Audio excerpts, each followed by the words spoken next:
আসসালামু আলাইকুম, সবাই কেমন আছেন? আমি আলহামদুলিল্লাহ ভালোই আছি। জানেন কখন হাসতে ইচ্ছে করে? যখন স্বার্থপর মানুষগুলোর সামনে পাইলে জিজ্ঞেস করে কেমন আছো। মানে এমন হাসি না তো, প্রচুর হাসি পায়। স্বার্থপর মানুষ কীরকম? আসলে যারা ভাগ্নি তারা তো ভাগ্নি হয়, তাই না? মামার কাছে ভাগ্নি তো ভাগ্নি। আর আপন মামারা আসলে সবসময় আপনই হয়। তারা কোনো সময় ভাগ্নিদের খারাপ চায় না। ভাগ্না ভাগ্নি ওদের খারাপ চায় না। আর দূরের মানুষ, যত দূরের মানুষ আছে দেখবেন ভাগ্নি ভাগ্নি করতেছে, তার ভিতরে অবশ্যই কোনো না কোনো একটা স্বার্থ আছে।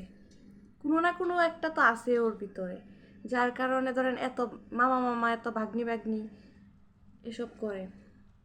স্বার্থ না থাকলে তো আর এরকম করার কথা না। কারণ আমার মামা যদি আমারে 1 মাসে একদিন খবর নেয়, ওইটা মামা মন থেকে খবর নেয়। আর আশেপাশের যে মামারা আছে, মানে বানানো যে মামাগুলো আছে, ওরা ধরেন জিজ্ঞাসা করে কোনো না কোনো প্রয়োজনে, প্রয়োজন ছাড়া ওরা জিজ্ঞাসা করে না, প্রয়োজন ছাড়া আসেও না। আসলে কি জানেন, ফ্যামিলির যে গার্জেন যারা আছে ওরা কিন্তু ঠিকই বুঝে শুনে একজনের সাথে মিশতে না করে। আমরা হয়তো বা একটা সময় ঠিকই বুঝি, বা মনে মনে বলি যে আমার আব্বা বা আমার নানা বা আমার আম্মা ওর সাথে তো মিশতে না করছিল, তারপর আমি ওর সাথে মিশছি, মিশার পরিণতি এই। অথচ তারা ঠিকই ওই মানুষটাই চিনতে পারছে, আমরা চিনি নাই। যাই হোক, যেই কারণে এই কথাটা বলা, আমার একটা বানানো মামা ছিল আর কি। তো আমার আত্মীয় স্বজন যারা আছে মোটামুটি সবাই ও মামারেও চিনতো। মানে ফ্যামিলির সাথে এমনি সম্পর্ক আছে ভালোই। তো উনি আমার আপন মামা না, মোটামুটি সমবয়সী। তো ওই মামা একদিন করছে কি, মানে মামার সাথে এদিক সেদিক মোটামুটি যাওয়া করতাম। তো আমার যে সবচেয়ে কাছের মানুষ, ও আমারে হঠাৎ করে বলতেছে ওর সাথে তুমি কথা বইলো না বা এটা ওইটা। তা আমি তারপরে আস্তে আস্তে চেষ্টা করছি যে কথা টথা যেন না বলি।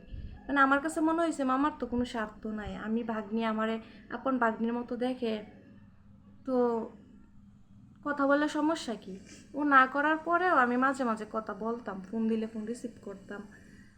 তার মধ্যে হঠাৎ করে একদিন আমার আপন মামা বলতেছে যে ওর সাথে কিসের এত কথাবার্তা কওয়া, এদিক সেদিক যাওয়া, যত কিছুই হোক ও কিন্তু আপন মামা না।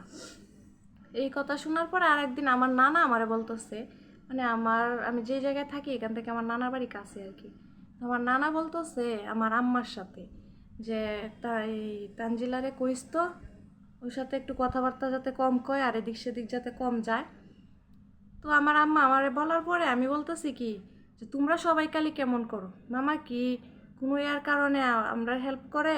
কোনো কিছু করার আগে মামা আমার লাগে বাসার সামনে নিয়ে আইসা পড়ে, এই আমার কোনো জায়গায় দরকার থাকলে মামা নিয়ে যায়, এটা ওইটা এসব বলতাম। তো যাক, আমি এসব করার পরে যা আমি বলছিলাম কি আমার আমার আপন মামারাও আমার ফোন দিয়ে একদিন খোঁজ খবর নেয় না। আমার আমার কি লাগবো না লাগবো একদিন ফোন দিয়ে জিজ্ঞাসা করে না। আমার এক মামা তো আমি যে জায়গায় আছি এনে পাশেই থাকে, তো একদিন তো জিজ্ঞাসা করলো না তোর কি লাগবো না লাগবো, আমার কইস আমি আইন না দেমনি। তো এইসব মামার চাইতে তো আমার পর মামাই বলা, ওই মামা আমার সব কিছু খোঁজ খবর নেয়। কিন্তু এটার পিছনে যে কারণ আছে এটা তো আর আমি জানতাম না। যাই হোক, একটা সময় আসলে স্বার্থ দিয়ে যে সম্পর্কগুলো তৈরি হয় ওইগুলো কিন্তু শেষ হয়ে যায়। আর স্বার্থ ছাড়া যে সম্পর্কগুলো এগুলো কিন্তু সারা জীবন থাকে। তো একটা সময় জানতে পারলাম যে মামার নাকি আমারে খুব ভাল লাগে, খুব পছন্দ করে। ওই সময় থেকে আমার ভাগ্নি ভাগ্নি ডাকে, কারণ ভাগ্নি ছাড়া অপশন নাই। আমার আন্টি আন্টি হয়েছে মামার বোন লাগে, আমার আন্টিরা আপা আপা ডাকে আর কি। তাহলে তো আমি ভাগ্নি, আর আমারও বিয়ে হয়ে গেছে, যার কারণে আর কোনো কিছু অপশন নাই। তো সব কিছুর পরে আচ্ছা কথা কথা বলে। তা আমিও যে কোনোভাবে বুঝতে পারছি, বুঝতে পারার পরে এই যে ধরেন টোটালি কথাবার্তা বলা বন্ধ। অনেক তর্ক হয়েছে, অনেক কিছু এই আর কি। এখন আমি বলি কি আসলে নিজের মানুষ নিজের মানুষই, আপন আপনই। সব কিছুর পরে আপন মানুষগুলো কখনো আমার খারাপ চাইবে না।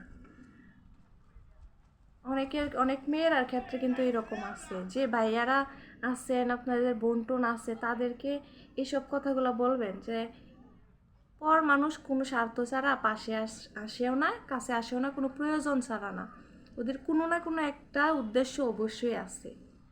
তাই সব কিছু মানে আমরা ফ্যামিলির কথাটা একটু বোঝার চেষ্টা করি সবাই, ছেলেরাও চেষ্টা করি, কারণ অনেক সময় দেখা যায় যে বন্ধু বান্ধব প্রতিবেশীদের সাথে চলতে গেলে ফ্যামিলির মানুষগুলা না করে, তার পিছেও কিন্তু কোনো না কোনো কারণ আছে না করে, কারণ তারা সব কিছু জানে, তারা আমাদের চাইতে সিনিয়র, অনেক কিছু বুঝে, এই আর কি। তো আমরা ফ্যামিলির মানুষদের কথা একটু, যে সময় ফ্যামিলির মানুষগুলো আমাদেরকে কোনো উপদেশ দেয়, তখন আমরা এই বিষয়টা নিয়ে একটু যাচাই বাছাই করে তারপরে যেন মানুষের সাথে মিশি, নয়তো অনেক সময় অনেক কিছুর মানে অনেক কষ্টের সম্মুখীন হওয়া লাগতে পারে, এই আর কি।